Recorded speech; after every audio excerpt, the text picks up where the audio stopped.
Hazırlandık, düştük yola.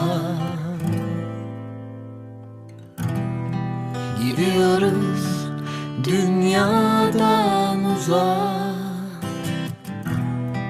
Yıldız yüklenmiş bir bulut,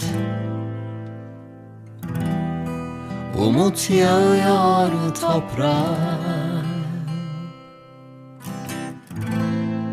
Akça pakça çiçekler, başımızda haleler, dualar her yerdeler.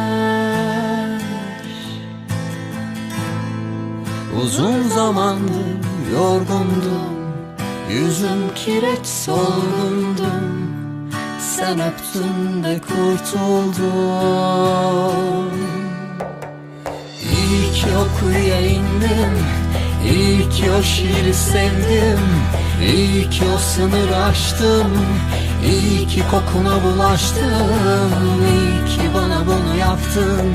Sana şunu anlatmam lazım. İhtilalinden önce yalnızlığa hayrandım. İyi ki o kuyuya indim, İyi ki o şiiri sevdim, İyi ki o sınırı aştım, İyi ki tenine bulaştım, İyi ki bana bunu yaptın. Sana şunu anlatmam lazım.